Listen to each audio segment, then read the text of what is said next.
Opinions, viewpoints, and beliefs presented on this program do not necessarily reflect those of the management, the affiliates and broadcast partners, or the sponsors. Listener discretion is advised. Well, I mean, there's so many wonderful serial killers.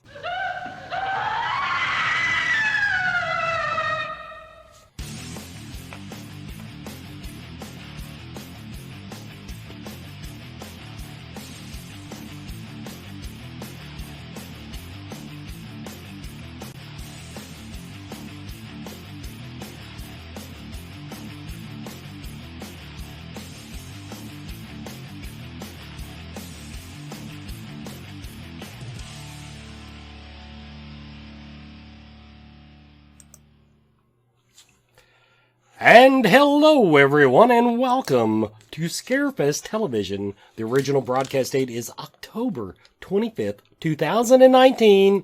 And yes, we are in the season of Scarefest the 13th. And FYI, before I forget to tell everybody, we're not going to do a show next week. We're going to do some Facebook Live stuff, but I'll be at an undisclosed location becoming inebriated. So, but we will, I'm sure we'll get on Facebook Live and do some BS and all that stuff. Tonight, now we're going to have, of course, my co-host is CC and This is her first official co-hosting gig. And just because I turned her loose on it, she made it difficult. And now we have like 3 guests tonight. So, we're going to be clicking buttons feverishly. Adam Hutter of the World Oddities Expo is going to be talking to us here in just a moment. We're going to be hearing about that and all the, and I just love the behind the scenes stuff that has to go on to put on any type of convention, because people, you have no idea. You have no idea. We got some things to talk about with the Scarefest. We've got, we'll do that later in the show. I am going to give away, I don't know where my gift card went. I've got a whole stack of them. I'm going to give away a gift card to Shakespeare and Company in Lexington, Kentucky. And I'd give you the address, but I don't have the gift card now in front of me. But we're going to give away one of those, and we'll do that. We're going to do it on Facebook. We're going to do it probably about somewhere after the 30-minute mark. I'll jump in and we'll do it sometime then. And other than that, we're going on with the show. So, Mr. Adam Hutter, welcome to Scarefest Television. How do you do? How do you do? Thank you for having me. Glad to have you. Now, the World Oddities Expo. Let's just go ahead and start. Now, this is everyone. This is in Baltimore. It's November 1st through 3rd, next weekend. If you want more information, I'm going to go ahead and get the plug in. It's woetothee.com, WOE2THEE. woetothee.com, but you can Google World Oddities Expo and it comes up like a dream. Let's just go ahead and go there. What got you interested in the oddities of the world? I'm from Florida. Well, see, now I could use that excuse from Kentucky, and any of us could do that. I love Florida. I would, if it didn't cost so much, I would retire in Florida. But you described a lot of the stuff that you do, and we were discussing oddities. And at Scarefest, our idea of oddities is like haunted items, the occasional 2-headed bird. But you've built an entire convention around some really weird stuff. So that has to come. That's not to do a convention for this. That's not a casual interest, dude. That is something that's deep in your heart. Well, my interest and my background lies in natural history. I was, like I said, raised in Florida, and I spent a lot of my youth cataloging the insect and marine life, trying not to get eaten. And somewhere in there, I amassed a sizable collection of natural history stuff, and somewhere amidst just being a passionate nerd, there was this amazing world that opened up around me of burlesque and sideshow performers and the good folks in the tattoo industry and the horror scene. And I mean, as far as my business is concerned, I focus on natural history, but if it's interesting, I'm interested. So haunted items, Ouija boards, give them to me. Mounted insects, animal skulls, I'll take them too. Horror, burlesque. I just solidified a facet of the convention today that we have a new sponsor. The great folks at Entosense are going to be sending some edible insects with a couple of the contestants from Naked and Afraid. Gabrielle and Riley are repeat offenders on that show, and they're great. And they're going to do an edible insect buffet, which, I mean, the only thing better than oddities is food. So I guess the question is, will they be naked? You know, everybody asks me that. At least not until the after party, but that's all on them. There goes the tickets. There he's pushing. There he's getting that plug in. Now I get the interest now. And like I said, I'm fascinated with this stuff. But now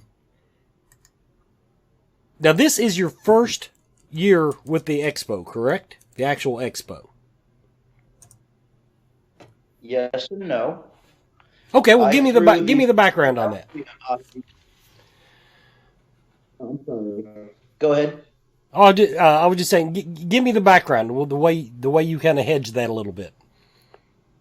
Well, last year I threw the Philadelphia Oddities Expo, and I just took the time, put it together, and I held it in one of the nation's largest insectariums and butterfly pavilions, the Philadelphia Insectarium. And it was great. We had live suspensions. So we had people swinging from hooks through the butterfly pavilion. And we had vendors and tattoo artists and a lot of live art and a lot of great things going on. But I felt like one day was not enough. Some people traveled hundreds of miles, and they were staying in town for a night. And, you know, they were there just for my show. And so I tripled down, and I made a deal with this Art Nouveau monolith right in the inner harbor of Baltimore, the Lord Baltimore Hotel, where they filmed House of Cards. It was voted the most haunted site in Baltimore, like 9 years running or something. But it's just straight out of American Horror Story. It's beautiful, and just it has an air about it that I just couldn't turn away from. And also there was a room there called the Versailles. And inside the Versailles, there's a faux wall opened up. And if you go in there, there's a small room. And in 1928, when the hotel was built, that was a speakeasy that had a stairwell leading up through the ceiling to the floor above. One of my original concepts for the event, for the entire event, was going to be the Speakeasy Circus. And I was just going to activate all of my friends in the sideshow community, because I have a lot of them. I have a touring freak show, so I tend to rub elbows with carnies and sideshow performers. And so I wanted to do an electro swing dance party, just filled to the brim with talented, unique individuals in their, dressed to the nines and dancing the night away. And that was the concept, but it didn't translate to a convention. But it certainly, when we focused it into an after party, really took shape. And I'm really excited for that. That's Saturday night, November 2nd, during the convention. CC, over to you. Well, I am just so excited you're here this evening, because I have been waiting to talk to you live about other things that we can expect to see at the Oddities Expo. You've got more than just naked girls eating bugs. You've got you have an odd taxidermy going on. You've got great tattoo artists that are going to be there. You have some psychics that are going to be there doing some readings. You also have weird home decor and dark jewelry for people. So tell me, you have some workshops going on. What can people expect to do in your workshops? So the workshops are pretty varied. There's there's technically 4 workshops, 3 styles. We have taxidermy, insect pinning, and owl pellet dissection. The owl pellet dissection is really just fun for any age. If you want to go up there, it doesn't cost a lot. And these are all being held on the 19th floor, which is cited for the most paranormal activity. And the insect pinning workshop is going to be hosted by an entomologist, Patricia Nichols. And the taxidermy classes, one of the classes will be a 2-headed chicken that you create yourself. And the other is called a guinea lope, which is the same concept as a jackalope, only done with a guinea pig with starling feet for antlers instead of the traditional jackrabbit with roe deer antlers that you would see. Very interesting. Now, Yeah. I know that you are going to, though, have lots of things there that are oddities, that are kind of out of the norm, that were real congenital defects, though, as well, correct? My production, one of my productions is called the Twisted Kingdom Freak Show. Mm-hmm. And yeah, we have no reproductions. We have no pictures. It's all real congenital anomalies. And it's packaged like the sideshow of old, with the, the what is it, 5 cents kind of thing. But it's real credible information as to why these things exist in nature. And they do. I just recently acquired a beautiful 2-faced cow skull that I'm looking forward to unveiling. Wow. It's just been a long-standing passion of mine, kind of ties in with the natural history thing. It's like, when somebody collects something like an obscure collection, they have Transformers, right? And they have all the Transformers that were ever made. They've got a sizable collection. But somewhere in there, they're going to have a very select few of, like, the misprints and the rejects that are super rare. That's sort of how I view congenital anomalies, aside from just being amazing and interesting. That's amazing. What is the most interesting one that you have on display, in your opinion? I had a 2-headed dragon, a bearded dragon named Prometheus and Bob. And I woke up every day and I fed my 2-headed dragon as I walked through a world where people told me magic was not real. And Prometheus and Bob sit peacefully in a jar in the Twisted Kingdom Freak Show, and they will always be my favorite. Very nice. Very nice. Thank you. How about, go ahead. I was going to say, these are small components. We have dozens of vendors from all manner of peculiarity, artisans from all over. We have the Oddity Ink Parlor, sponsored by the Villain Arts Tattoo Convention, with over a dozen artists. We've got the Baltimore Theater, is a 100-seat theater. And aside from one add-on, which is Saturday night, the entire duration of the show, Friday evening, all Saturday, all Sunday, we're going to have a series of live performers in there, guest presenters, archaeologists talking about, cranial osteology and taxonomy. I make that sound a lot more nerdy and boring than it is. They're going to bring a variety of different skulls and teach you about some of the genetic markers and the differences between the animal and the human. We've got speakers on true crime and murderabilia. I think, don't quote me on this, but one day there's a presentation on John Wayne Gacy, and there's a Jeffrey Dahmer workshop. There's a woman named Catherine Fahey that is an amazing artist. She creates what they call crankies, and they are Victorian panoramic dioramas.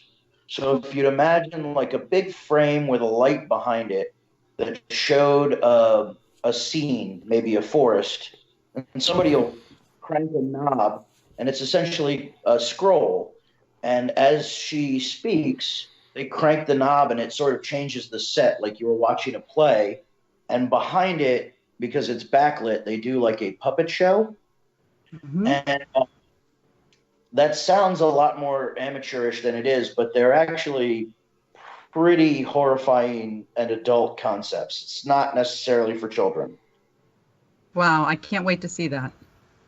Yeah, I'm looking forward to hopefully being able to enjoy some of it, but at the end of the day, that's not really my part in all this.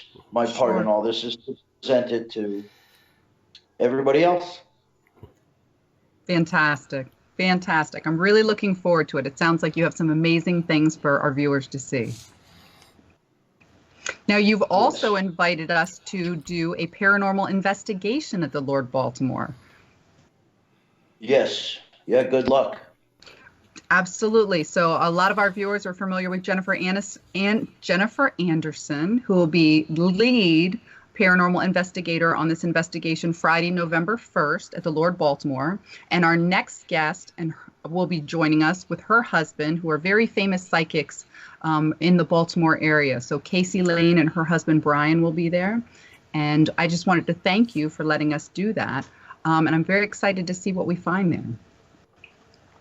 Yeah. Be forewarned, the 19th floor where you guys will be held is where they have the most activity. So, you know. You mean that's where the party is? Yeah. Also, I'm not responsible for whatever may come of it. Okay. Just from a life standpoint. Gotcha. Okay, let's go to our commercial break, everybody. You're watching Scarefest Television. Hey, Billy Crank here with Scarefest TV, here with Jeremy and Dean, owners of Wicked World.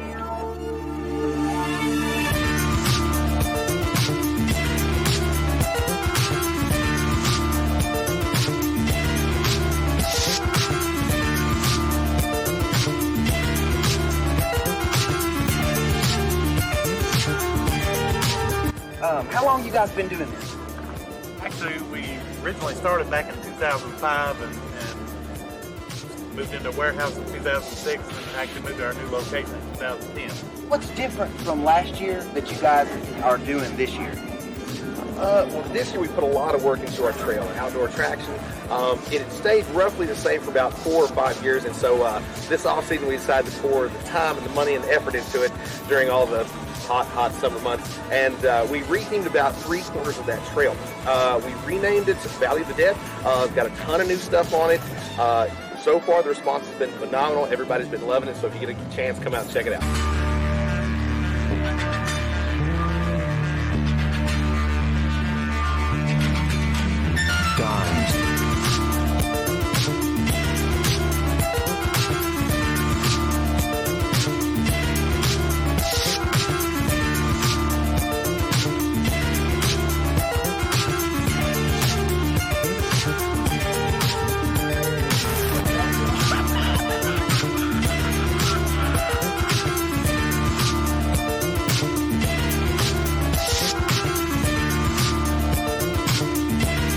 Kind of expanded our midway, got a new ticket booth, had a DJ booth, which Mr. Crank mans for us every night. So the atmosphere here has changed. Oh, yeah. We've got a bonfire. We've got concession stands a concession stand with lots of food, lots of great food. And we've got music. And let's see here, November 2nd, Blackout Night. Yes, sir. So tell us about Blackout Night. What is Blackout Night? Okay, Blackout is something new that we're trying for this season. There's a bunch of other haunts have done in the past, but we thought we'd give a shot at it. What it is for one night only, on November 2nd, for Nightmare, our main indoor attraction, we're putting all of our actors from all the 3 attractions just into that one. We're overstaffing it. We're cutting off all the overhead lights, and each group gets one glow stick to go through. Everything else is still rocking, but that's your only light right there, okay? So I start to say it's going to be one heck of an experience.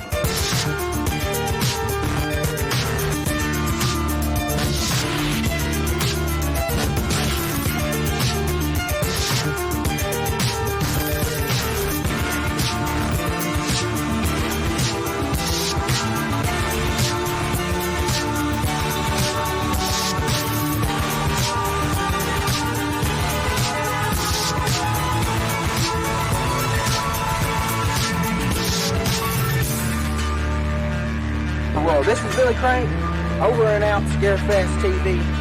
Back to you, Wes.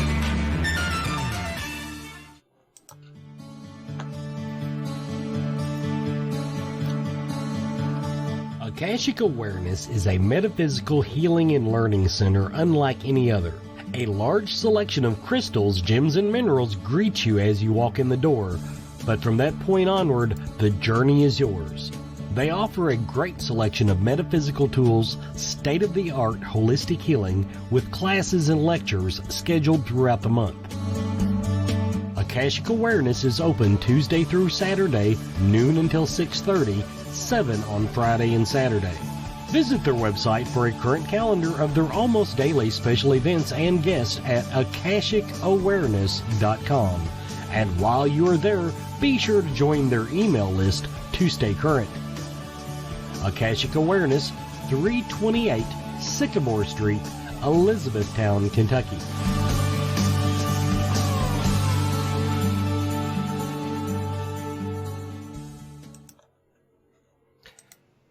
And welcome back, everybody, to Scarefest Television. Tonight we're talking to Adam Hutter of the World Oddities Expo. Now, one thing I saw on the website that I want you to tell me about. You're giving away a damned human skull.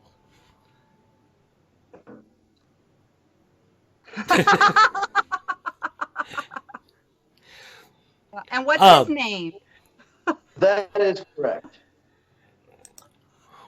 Where does one get a human skull to give away? A, because I mean I had to beg for gift cards, and B, what is going to be your tell us about the skull. Well, technically, I'm not sure the people in Kentucky can win. The rules are on the website, but there are 5 states in which human bones are sadly not transferable, but they come out of medical collections and antique stores and estates. And just like with every other 2-headed animal or what have you that comes down the pike to me and somebody says, well, how do you get that? When you're weird enough, it comes to you. But as far as the oddities world goes, it's really kind of special to own your first human skull. And I talk to people hundreds of times every year that look at them longingly because they just don't have that kind of money. And I had an extra little beauty in my collection, and I said, to hell with it. Let's have a marketing scheme. And I wrote a very sincere message that's on the website that I hope whoever wins her loves her dearly and that she's something special. And if you go on the website, www.woetothee.com, WOETOTHEE.com, or at World Oddities Expo on Instagram, it's basically a share contest. You don't have to buy a ticket. You don't have to come to my show. You just have to do your part to spread the woe with me. And we'll select a winner at the show and ship her to you free of charge as long as you are above the age of 18 and live in a state where you can legally own human bone, which is all of the lower 48 sans 5 states. We can't even ship wine in Kentucky, so I can believe that we're one of the ones that are not eligible. I love that you just happen to have an extra human skull lying about. I have to admit that. I was looking through some of your vendors here. It's a fascinating collection. I'm just seeing your featured vendors, of course. That's the way we do it too. I did want to ask because I see that. I'm assuming this has something to do with palm reading. What is your, okay, you've got this investigation coming up that night with Cassie Lane. How do you feel about the paranormal? Me particularly? You in particular. I'd like to think that we are, from a scientific perspective, all just molecules vibrating on a frequency together. And so with that being said, there has to be other frequencies all around us that we just don't pick up on. Now, I assume that you also, by Casey doing this, I agree with what you just said, but do you believe that certain people are more tuned in to that frequency, as you put it? Well, sure. People talk about a freak animal. People talk about autism being on the spectrum, and some people say that it's the next phase of evolution in the human condition, and that we're developing advanced abilities through trial and error. Our genetic strands are fine-tuning themselves constantly, almost like an organic AI.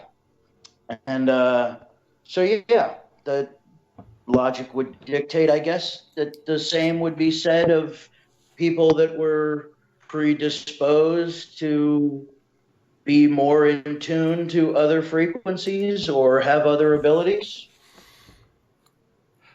I just want to say that was a beautiful answer, better than anything I think I could have come up with. And I believe in all this stuff.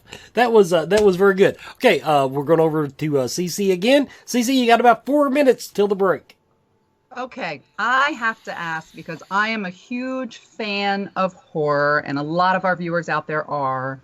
What is your favorite horror movie? Oh, I'd say in the last decade or so, they butchered a lot of it. But I'm from what I consider the golden age of horror. I grew up around your Jasons and your Freddys and your Michael Myers, which I am not a fan of. Michael Myers seems like the castrated version of Jason. But I am a Leatherface fan myself. The Saw has been family for a real long time. Fantastic. And you also mentioned when we were talking before about some of the Clive Barker movies. Clive Barker solely has written, I mean, my favorite franchise is obviously Leatherface, Texas Chainsaw Massacre. But I would say my all-time favorite horror movie is Nightbreed from the book Cabal. Clive Barker just kind of creates this amazing world of creatures from Midian that honestly still to this day amazes me and stands true to anything that comes out there. And also, I think he happens to be a fabulous artist and human being. Amazing. How about, we got time for probably one more question left. Adam, where did you get that beautiful beard and mustache? Somewhere around 20, the hair migrated from the top of my head to the chin. And I just let it take over. Fantastic. Can we get a side profile of that beard, please? Love that. Just amazing. So groomed. What products do you use? Well, I'm glad you asked. I like shea butter, but I also tend to use products from a company out of Brooklyn that I absolutely love called The Holy Black. Oh. And that is a wax or a cream or? Oh, no, madam. That is all of your men's grooming needs, from mustache waxes to beard oils to conditioners to beard balms to beard butter to all things pretty much facial hair related. Fantastic, because what you have going on is like amazing. It is like a work of art. Well, thank you. I struggled with whether or not I should do it. And then I remembered that I am technically the ringmaster of a freak show and I can do whatever the hell I please. Yes, you are. Brava, brava. Live your truth. Okay, everybody, we're at the bottom of the hour. When we come back, we are going to have Cassie Lane. We've got some stuff to do, but we're going to do our commercial break. I want to thank Adam Hutter of the World Oddities Expo. That's coming up, everybody, next weekend, November 1st through 3rd. Go to woetothee.com. That is WOETOTHEE.com. And we'll be right back.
Do you feel lost in life? Do you seem to be stuck in emotions that are not yours? Is your home not the sanctuary it should be? Contact Spirit Mechanics, where they take a team approach to your metaphysical and spiritual problems. Spirit Mechanics specializes in aura cleansing, stone attunement, attachment removal, and house cleansings.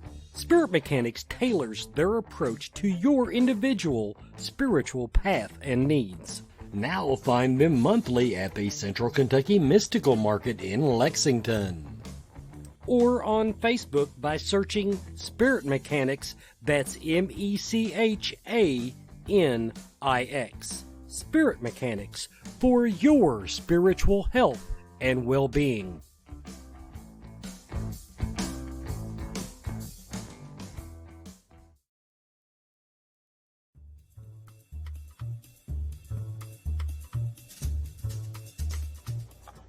Hey there, Scarefest Radio. It's Joe Lewis with Bonehead Weekly with week 2 of reviews. That's right, Wes hasn't fired me yet.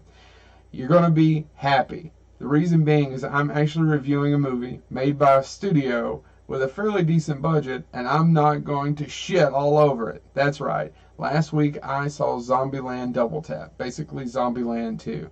Now, a few years ago, I was on vacation in Cocoa Beach with James Thomas, also of Bonehead Weekly. We were there with a couple of ladies. One of them was James's ex-wife. Ask James about his ex-wife. He loves talking about it. And it was hot, and we decided to go to the movies, and we saw this picture, this movie right here, with Woody Harrelson, Jesse Eisenberg, Abigail Breslin, and Emma Stone. Directed by Ruben Fleischer, written by Rhett Reese and Paul Wernick. Didn't have a lot of expectations, left it just with a big smile on my face.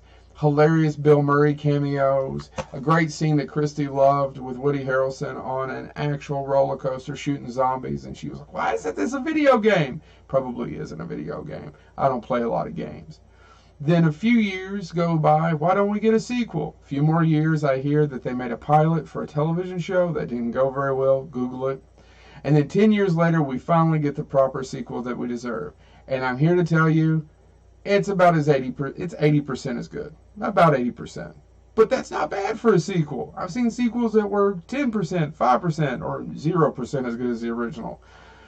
The cast is all back. We have the same directors, same writers, and we have some great cameos from new people. And we have the beautiful Rosario Dawson, whom I am a huge fan of. Rosario. Anyway, check it out. Watch it. Stay for the end credits. There's a great cameo, a couple of them. Stay for the end credits. There's wonderful scenes with zombies getting killed with the Eiffel Tower, zombies getting killed with monster trucks. It's everything that you came to expect. But why is it still good? I think it's the writers, Rhett Reese and Paul Wernick. The reason I'm giving them complete credit for this is Ruben Fleischer made the not-so-good Venom. I know Chad Jennings loves that movie a lot. Sarcasm. But those guys wrote another 2 movies you may have heard of. They wrote Deadpool and Deadpool sequel. I know Ryan Reynolds is amazing, but somebody's got to write the dialogue for him, even though he's one of the writers on the second one. They're still the 2 go-to writers. Check them out. They've done a lot of great stuff. See if you like their other things. So, should you go see Deadpool Double Tap, or Deadpool Double Tap? Should you go see Zombieland Double Tap? Of course. You're already watching Scarefest radio, television, whatever the hell Wes is calling this. Check it out. Spend a little money on horror. I'm sure the studios will love you for it. This has been Joe Lewis of Bonehead Weekly. Thank you so much.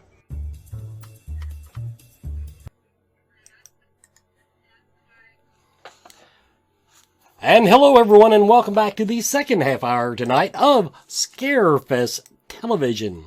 Of course, first half hour we spent talking to Adam Hunter of the World Oddities Expo. Now we've got a little segment here. The next 15 minutes we have on with us Cassie Lane and her husband, correct, Brian. She is a psychic medium, and she will be leading an, we'll call it an expedition, an investigation, whatever word comes to mind is fine, of the Lord Baltimore Hotel next weekend in conjunction with the World Oddities Expo. Welcome, Cassie and Brian. Hi. Thank you for having us. Thank you. Now, the first thing, there was something on your page here that I just right away wanted this to jump. It had to do with group readings. You said that when somebody goes to one of your group readings, that everybody gets a reading. See, I would never go to your group reading. I don't want my shit out in public. Well, let me clarify. I'm contacting loved ones only in a group setting. My loved ones would throw me under the bus, ma'am. My loved ones would, in a heartbeat. Your family will come and turn you. Well, occasionally they do divulge some family secrets from over there, but See. usually it's just news of an impending birth coming into the family. See, now I wouldn't even care about that anyway. Okay, you're going to do this investigation of the Lord Baltimore Hotel. I understand the super duper most haunted floor, the 19th floor. Now I'm assuming that this is a hotel that you're familiar with as a psychic. Have you worked there before? I've been there before. I have not worked there before as a psychic medium. I have been on a paranormal investigative team. I worked in many haunted locations throughout Baltimore. But prior to 13 years ago, I was on a paranormal investigative team for several years, and throughout the Baltimore area, we conducted many investigations. That was not one of the locations that I visited. So I'm looking forward to visiting the Lord Baltimore Hotel. I've been there as a patron, but not as a psychic medium. Do you know, and this can be either by reading a book or being a psychic, why is the Lord Baltimore Hotel so haunted? You know, I don't know, but what I read online is it's purported to have, unfortunately, some children that are haunting the hotel. But with what I find is most old locations, there's just a lot of old energy that you find in any of the old buildings. And Baltimore is a very old city, as you know. There's a lot of haunted locations in that area, particularly like the Fells Point area of Baltimore. I find to be probably the most haunted area, but that area in particular is a very old part of the city. And I'm sure many of the buildings are haunted. I know the row house I grew up in the city was haunted. And as a young child, that was probably my first exposure to interacting with the spirit world, was the ghosts that would come through the walls at night of that row house into my bedroom. So yeah, they're everywhere, but more so probably in those older buildings. That's what I said. If you believe in ghosts and you do the math, the word is loaded with them. Most of them are quiet. CC, over to you. So Casey, how long have you been out as a psychic? I know a lot of times people have psychic abilities, but they don't always come public with them. So how long have you been kind of out in the public, letting people know what you do? I've been working as a professional psychic medium 13 years last week. Congratulations. Prior, I worked on a paranormal investigative team for several years before I went into this field. So my first exposure was being a medium on a paranormal investigative team.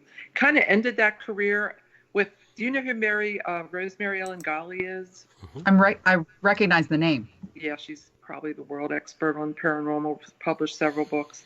And I was, the last foray I had into the paranormal world as an investigative medium was, I was honored to be with her out at the Ohio State Prison, which is very haunted. Yes. And she took me with her, and I was in a ghost hunting group at the time, and we went out there, and that was several years ago, and we conducted, was the last investigation that I went on, to be honest. And then you offered me this opportunity. And the reason it's attractive to me is my husband, Brian, and myself, we actually do house clearings here in Baltimore for clients who have, ghosts, or I prefer to call them earthbound energies, trapped in their homes that are bothering them. And out of respect to the fact that I look at ghosts as someone's soul that's still on the earth level versus the energies I'm connecting to as a medium now in my profession, they've left Earth. They're communicating from another dimension back to Earth. Then you have ghosts that are, souls that are resident on the Earth level that are wreaking havoc in people's lives in their houses. That's what we do as a house clearing little sideline that he assists me with, because even though Brian is more of a musician, he's my twin soul by default. He's somewhat mediumistic, and he and I work in tandem, and we'll go in, and usually it's a very quick hit thing within an hour. Within an hour, we'll go into someone's residential building, locate what's going on, and remove the energy, clear the space, and it's a little sideline we do. So that's why Brian's involved with this investigation with me, and why we thought it would be interesting to take on this opportunity, because he's actually a medium as well, although he doesn't pursue it on a professional level. I can't get names and stuff. Like, she's pretty good with that type of thing. I can feel the spots where I feel that they're there. I'm usually right. Matter of fact, I have been right every time. Fantastic. What is your favorite part for both of you? What is your favorite part about being sensitive to these things? Well, my favorite part of what I do as a psychic medium is the soul healing part of giving people comfort that there really is life after life on Earth, that connecting them, validating beyond a shadow of doubt in their mind that their loved ones are alive and well. They're just on a different realm of energy, and seeing the release of energy from them sometimes of grief that they've held on to in many cases for many years. So as a medium, it's soul healing work.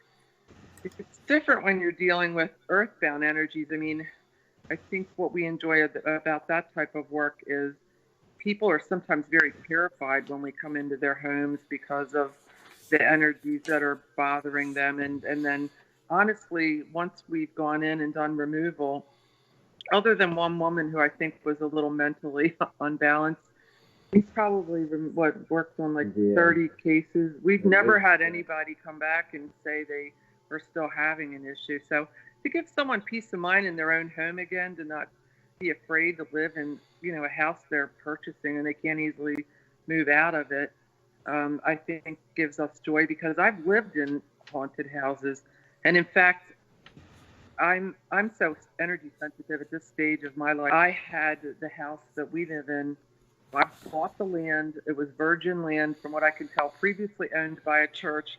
I had this built from the ground up because I was so tired of moving into homes that were imbued with other people's energy or that were haunted.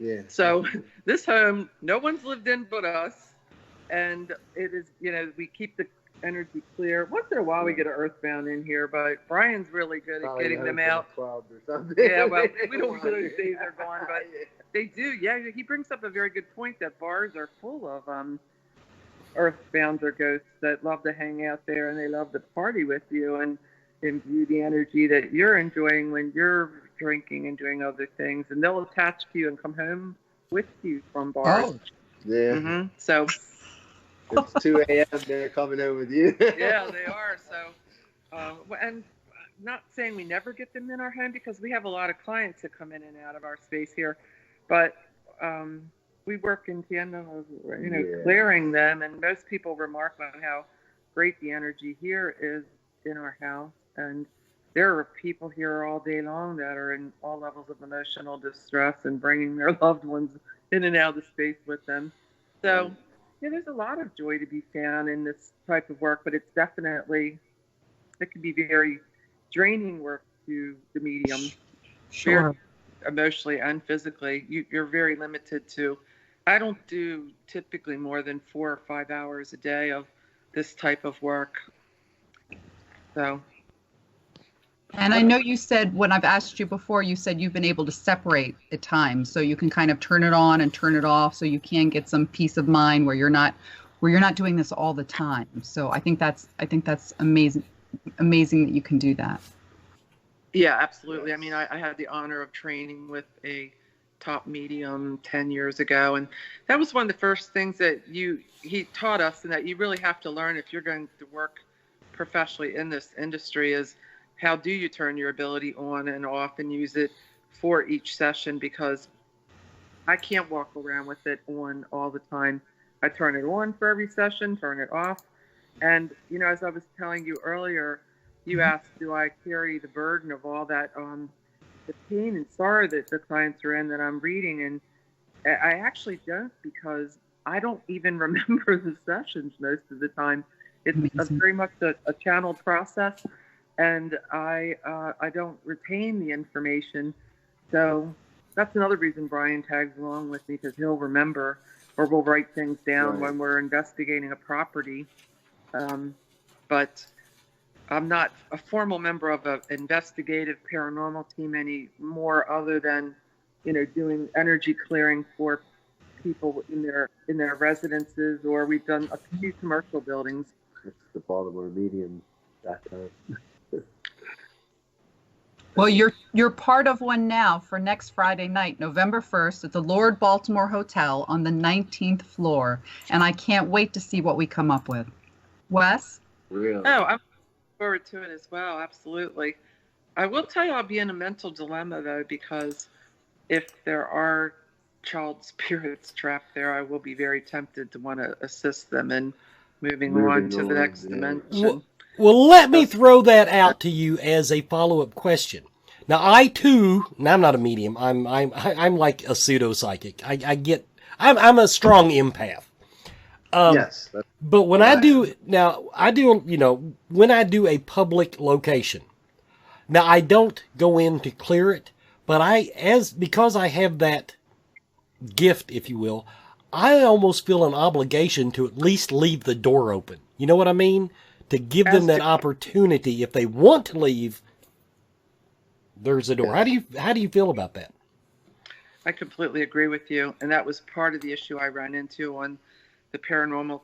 Some of the paranormal groups that I interacted with didn't have the same philosophy. In fact, I don't want to say some of the clients even seemed to feel that the ghosts, the spirits that were trapped in their home, were there for their entertainment purposes, and I had a different philosophy, that they should potentially be given the opportunity, if you could assist them in transferring to the next dimension energy where they belong, and helping them. So I ran into a few differences of opinion on some of the groups that I worked with over the years. Plus, I remember going into the last client's home I ever worked in, and it was around Halloween, and I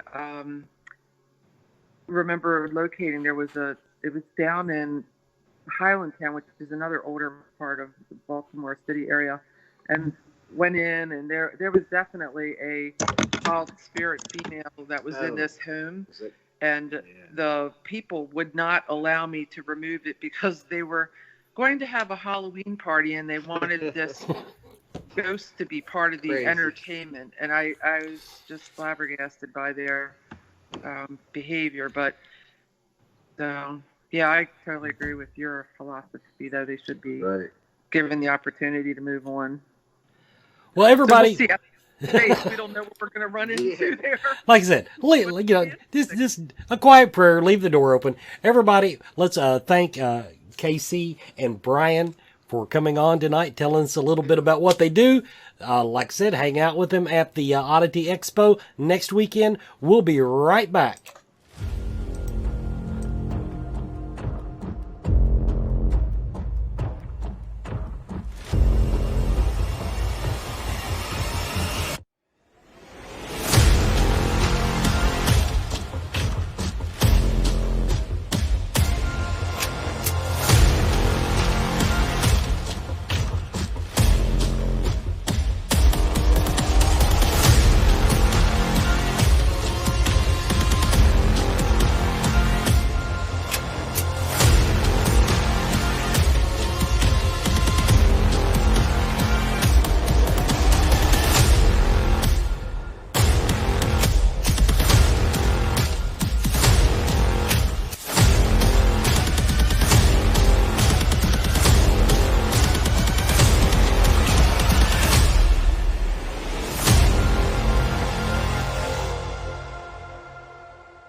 Everyone is talking about CBD oil, and it seems like almost everyone is using it. The research is ongoing, but the apparent health benefits are overwhelming. If you're going to use CBD products, though, what brand should you buy? First, find out where the hemp was grown. Imports are flooding the market. How potent is it? Look for a brand that plainly states its concentration on the label. And look for full spectrum CBD. This means the oil contains CBD and all the other cannabinoids, terpenes, and nutrients that are found in the entire cannabis plant. Look for Blue Leaf CBD oil. Blue Leaf Naturals is a Kentucky proud company. They use only Kentucky-grown hemp, supporting Kentucky farmers and businesses. Visit their website at blueleafcbd.com now and use the code SMILE at checkout for free shipping.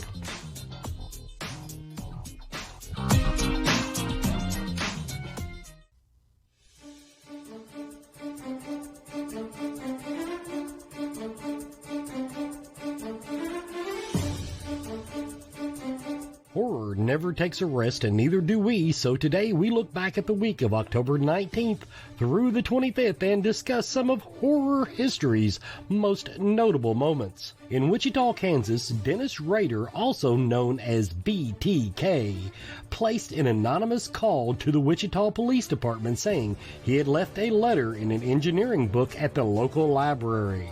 The letter described in detail the killings of the Otero family he had committed earlier that year. The Otero family were the first victims of BTK, and he would later claim the lives of 10 victims during his reign of terror. 2 states over in Salt Lake City, Utah, Melissa Ann Smith, the 17-year-old daughter of a police chief, went missing after leaving a pizza parlor. 9 days later, her nude body was found in a nearby mountainside area.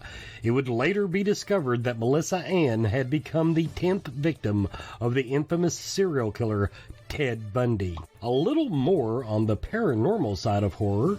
This week in 1967, 2 friends, Roger Patterson and Robert Gimlin, were taking a stroll through Bluff Creek in Northern California when they captured on film what they claim was Bigfoot. We've all seen the film, and whether or not you're on Team Believer or Team Hoax, you can't deny the impact that it's had on the cryptozoological world as we know it.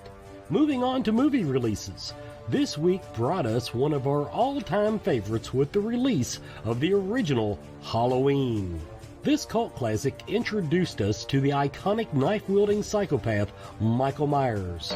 This film also began the career of our favorite scream queen, Jamie Lee Curtis. 40 years later, on October 19, 2018, Curtis would reprise her role in the Halloween franchise with the release of the Halloween reboot. The reboot would go on to gross $77 million on opening weekend, which made it the highest in the Halloween franchise and the highest debut of any film with a lead actress over 55. Other notable movie releases this week include Night of the Living Dead in 1990, 13 Ghosts in 2001, and The Grudge in 2004. Before we bid you farewell, we would like to acknowledge a horror icon with a birthday this week. The king of horror himself, Bela Lugosi, was born on October 20th, 1889. Lugosi is most known for his portrayal of Count Dracula in the 1931 film Dracula. That would make this year Bella's 130th birthday. Not that old for a vampire.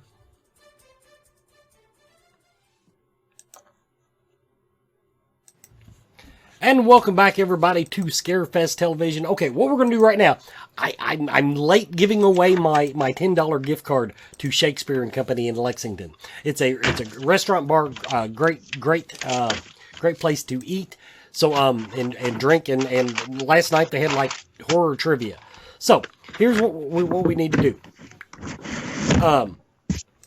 We on the Facebook group. Now, this is the Facebook fan group. If you're not a member, sorry. But the Facebook fan group, it's the one that says the group at the top of the page. You'll know it. I just posted a banner for tonight's show. And it says, let's do the contest here. Now, the first person that I see pop up on that banner that says, "Welcome to Die." Welcome to Die in honor of tonight's horror film short that we're going to be playing here in just a moment. The first person that says, "Welcome to Die," will win that gift card. We'll stick it in the mail to you. So we're going to go ahead and start the short now. We're running just right on time.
I'm just going to do it then. All right. Yeah. You're on camera dancing. Everybody, we're back with Scarefest Television. You have just watched Welcome to Die. We have the lead actor, and the director here now.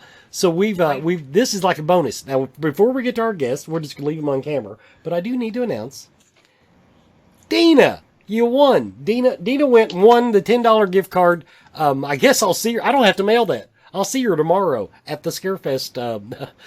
We're having a business meeting. So there, I saved myself 50 cents. Now, everybody, that was, once again, Welcome to Die. We are joined now by Joel Cordial and Greg Picklesheimer. I said it right. I wasn't prepped on that. I want to say, gentlemen, very well done on the short. We were talking a little bit during it because we had it all muted here. The film work and the audio, which I am picky, and I'm real picky about audio in movies. The elements of the film were very well done. Now, where did this film come from? Was it just something that you dreamed up? Was it a school project? Give us a background on doing this movie. I was just simply, just me and Joel just shooting some ideas, and we just wanted to shoot something because This was during winter break. And we had been a good bit without having done a film for a while. And I made a promise to Greg. I'm like, Greg, we got to make a damn film in the 4 weeks that we have, and it was coming up on the last week of winter break. I'm like, I don't care what we do, we got to film something. I was getting withdrawals. Yeah, and just you were looking at some locations, and you found this abandoned road somewhere in Ashland, and then just an idea just came to me. It's like, hey, why don't we have a story of just... So the story that I wrote was just an urban scavenger, someone who loots through abandoned properties for stuff to pawn. Yes, I had that here. I had the official description here. A scavenger explores an abandoned road to nowhere, soon discovering a sinister entity that lurks in its shadows, trapped in a place where all are welcome to die. Yep. There, I did that for you. Thank you. I'm going to turn it over to CC after one more question. Now, if I had to pick one thing that caught me off guard about the short, this guy was incredibly well armed to just be walking around looking for crap. Well, the way I looked at it was, if you go into any abandoned place, would you go unarmed? I wouldn't. No, but I don't know that I'd be packing a shotgun and a pistol. Although my pistol I'd make sure it worked. I mean, that little part there, and then he just throws it away because I got extra pistols. I just okay. Now I'm not making fun of your movie so much. This is something that bugs me. That's a fair analysis. This is something that bugs me about every TV show and movie ever that has a gun in it that runs out of bullets. They toss them bitches away like they're free.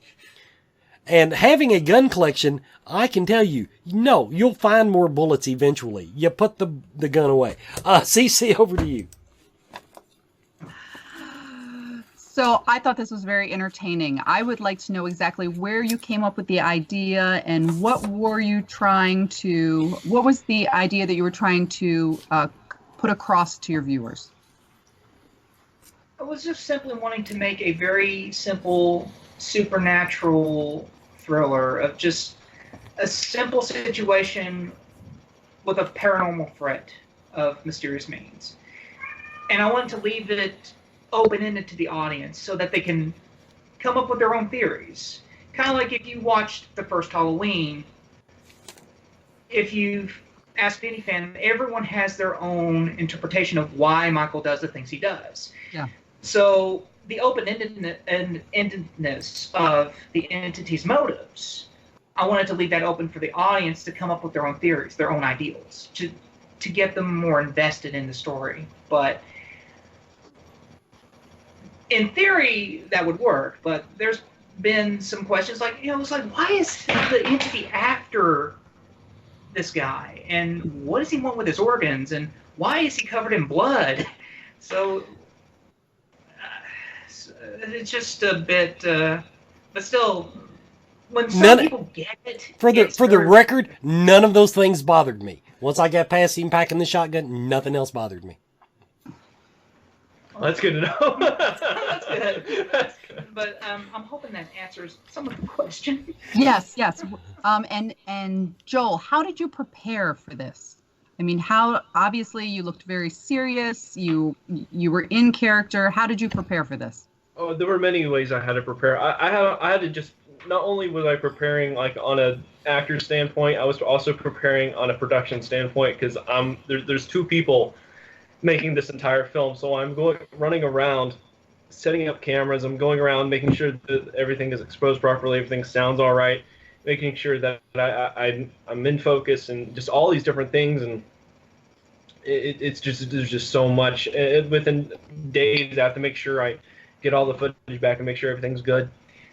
But on an actor standpoint, in terms of acting and getting prepared, I had to ask him for a lot of advice. He majored in theater at Morehead State, and so he's much better in the whole acting standpoint of it. And so I had to go to him for a lot of advice on how to act, how to portray emotion and stuff like that. Because this is more of I'm not used to portraying a lot of like facial expression and emotion, so that's what I went to him for. Yeah, it's just like, for example, the tool shed scene. There was a few takes where, the first few takes, I felt like he wasn't expressing pain. And I was like, and when I directed him, I was like, dude, you're in a lot of pain.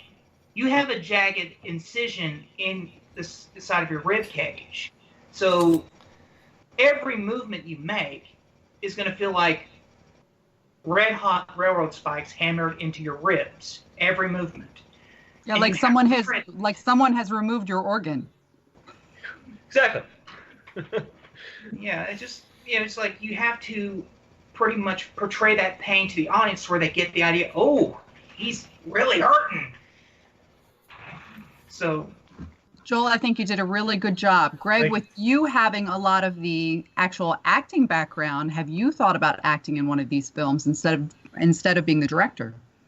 I have acted in a few films with Joel in the past. I played the villain Nar in the Shelter series that he's written and directed. And we are currently doing a fourth Shelter film, the final one. Fourth and final. Yeah, and we're still in the process of shooting that. We're about 75% of it with it complete. We gotta get the ending and a conversation, and then that's it. So we're almost there. And also another film. I'm sorry. No, go right ahead. It's like in another film I acted in, also directed by Joel, was Death Romantic, where I played Death himself, and that was a lot of fun. Very nice. Well, I feel like with Welcome to Die, I mean, I feel like you left the ending open so that you could keep going with this. I would be interested in seeing what you do with the part 2 to see more about the actual, the supernatural entity itself, to see what was going on. I would love to see a backstory. Have you thought about doing anything like that? I could talk a little bit about it. We had a really cool idea for like how we would set this up. See, we named the film Welcome to Die as if like we started it with the sequel. And so like the first one we want to do is Ready to Die, Welcome to Die, and then we want to do Chosen to Die.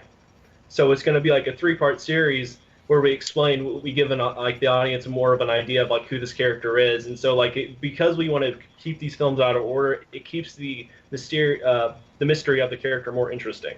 Because if you do it at the beginning and show everything all at once, it doesn't make the character as interesting. And so you want to really scatter things out to where people are still interested in this character and what his motives are. Very good, very good. So if you do another one, you're saying it might be a prequel. Yes. Yeah. Yes. Okay. Very interesting. How about anything else on the horizon that you guys are putting together? I'm going to be doing, like we mentioned, Shelter Amendment. I'm also considering doing a film challenge here on the 14th in Frenchburg, Kentucky. They're having a film challenge there. I'm thinking about pursuing that. I'm not entirely sure yet. That'll be right as finals and everything are going on. So if the timing is right, it's a 5-day challenge. I'll pursue it. I'm definitely wanting to do some things outside of school too. But like right now, I'm about to graduate, so I got to take a little bit of a break. Fantastic, fantastic. Wes? Okay, a couple quick questions, and then we're going to let you all go. Now, first of all, one of them's not even a question. See, now, I watched it, and I didn't even pick up that there was a real paranormal aspect. I thought it was just some guy that hung out in a shed that stole people's kidneys. I mean, I live in Kentucky. What can I tell you? It didn't seem that strange. Now, something you all did mention when we were talking before the show, the kidney. When this came up in a jar, I just said the guy's kidney's missing. Okay, they're going to find it in the cooler. No, he just keeps them in jars. What? Now you were telling me that's probably one of the coolest special effects. That kidney looks like a kidney in the jar. Yeah. What did you all kind of give us a little backgrounding on the kidney in the jar? You got this one. It's like, His process is insane, and how quickly we were able to come up with it. So I give the mic to him. yeah, it's like all we simply did was go up to Walmart and grab a $1 can of Play-Doh and just shaped it into a kidney and let it dry for a few hours. And then I took a few layers of different shades of red acrylic, different pinks, and a little bit of blue to give it that organ look. And then I just did different layers, and then took a cheap Dollar General brand of nail polish and just did a couple coats on both sides. Like clear nail polish. Oh. Was it? I think it was clear right now. Yeah, it was clear. So there's a little Halloween hint for everybody. Everybody else is doing grapes for eyeballs. That's how you make a kidney. Now, one last question. Now, one last question. I guess, Joel, this would mostly be for you. Tell me your process for the editing. We talked about how good the audio was, and the editing is about as it's good. It's about as good as you could do with with the amount of content you had. When you sit down to the computer, do you storyboard it out and lay out the video and then bring the audio back into it, or do you do that all as you go? Okay. The way I set it up, each film is a little bit different in my approach. But the way first I want to touch up on the audio and how I do that, and then I'll go into a little bit more about the process of how I get everything out. I think I even have a photo on my Facebook. Maybe I don't know if you could pull that up, but it's a screenshot of my finished timeline. But the way I do the audio is I'll take what audio I have, I'll cut the film up the way I want, but in this case it's a little bit different because I knew beforehand that I was going to be inserting audio later. So if I had any audio beforehand that I was going to sync up or use that I got with a mic, I got that first. I synced up all those shots, and then I decided to cut. And then after the cutting process, I have 4 versions of a film. I have the I think 4. I want to say the rough cut, the pre-final, the I think it's for I call it the treatment and the total final. The treatment is what gets. I'll go through it again. The rough cut, the pre-final, the treatment, and the final. The treatment, the third one in that series, is what gets the audio and sound effects, and that's when I confirm that this is the cut I like. This is what I'm going to use, and so that'll be a majority of my time spent to that product. So if anything before that didn't work, then I'll just call that the pre-final. Because I'm definitely in a mindset to where I'm like, oh, I'm happy with this cut. I do need to do a few other things, so I'm not wasting my time, Like, I don't want to put all these sound effects in and dedicate all this time to something that I know I'm going to change later. So I'll confirm that this is my treatment and this is what's going to get the final product of what will be the film. Well, thank you, gentlemen. Thank you for letting us show your film, first of all. And thank you for coming on for the interview, and it was fun and interesting. And I said it before, I'll say it again. I like what I saw. I think if you all get the right story and the right budget, I can see something really great coming out of you too. Thank you. Well, thank you very much. Okay. Thank you very much. We're gonna knock out a couple of commercials, everybody, here at the end of the show. Then CC, if you'll stick around, we'll close out the show together. Everybody, we got just a few more minutes. You're watching Scarefest Television.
Okay, everybody, very quickly, Central Kentucky Mystical Market Lexington, coming up. The date on that is November 9th.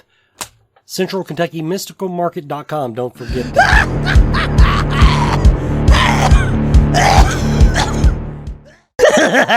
Hello, it is I, the great Professor TV Dornack again, right out here with Louisville Halloween for the Scarefest. This is Sparky. Sparky's here with the Vortex. Well, the Vortex is a full streaming channel that has a lot of great horror hosts. And what is it, 26 countries? Yes, 26 countries, about 2,400 viewers a week. About 2,400 viewers. And so they're from all over the world watching horror hosts. Old and new, right? Yeah, old and new. From Mephisto all the way to you. That's right. Mephisto. I've seen on there, I've seen plenty of great classic horror hosts, but then a lot of the new ones. I've seen Slash Cooper on there. I've seen Bobby Gamonster. Bobby Gamonster is great. He even made me a birthday special one year. Really? Yes. It was for my favorite public domain film, Planet of Dinosaurs. The chat runs 24/7, as does our stream, but at 8 p.m. Eastern Time. No, wait. Central, 8 p.m. I'm in Central. 9 p.m. Eastern Time, we start our nightly feature. And we have a chat that goes along with it from other horror hosts to other fans, and we can all talk to each other while we watch the show. It's called The Vortex, but if you go to the website, I believe it's called www.horrorhost.net. Shout out to Pepper, Ratnest, Flashback Jack, and yeah. They're watching right now, I guarantee it. Oh, they are. Well, thank you. And you came all the way from Louisiana? Yeah, I drove up from Port Allen, Louisiana.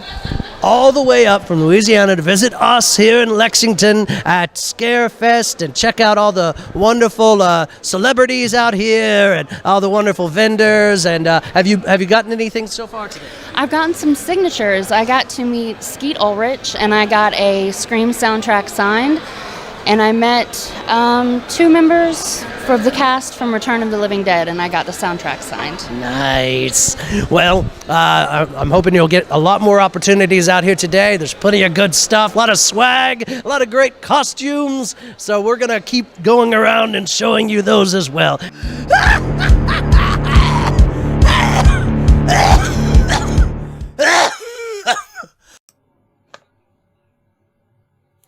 And welcome back, everybody. We're almost done with Scarefest Television tonight.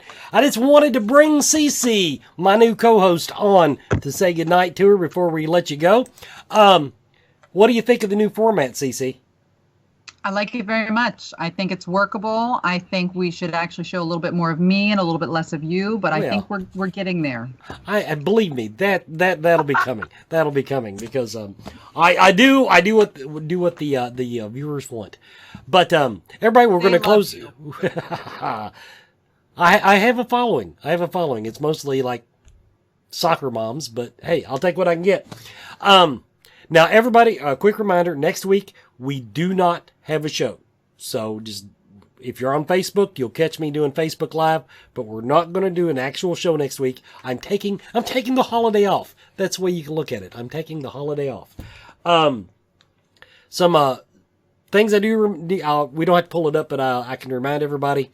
First of all, the Scarefest wines are on sale. Go to thescarefest.com, click on merchandise, and there's a link for the wines. Everybody, little secret. The first hotel is up on the website. The Hilton has finally released us the portal page to book rooms at the Hilton. So if you're not getting a platinum ticket, now if you're getting a platinum ticket, you don't have to worry about this stuff. But if you're booking a gold ticket or you just want to go ahead and book your room plenty ahead of time, the Hilton, if you want to stay at the Hilton, they gave us a special room rate. They gave us a block, guaranteed us so many rooms. So, but they're going to run out. It's a busy month. So the Hilton is that is posted on thescarefest.com under Plan Your Trip, so you can get that done. I want to thank Dina Went for playing my game tonight and winning the $10 gift card. And then in a couple weeks, before you know it, I'll be at it's like the 22nd or something. I'll be at GalaxyCon. So we've got another event coming up. We got a lot of stuff going on with Scarefest Television. CC, thank you. Thank you, Wes. Have a good night.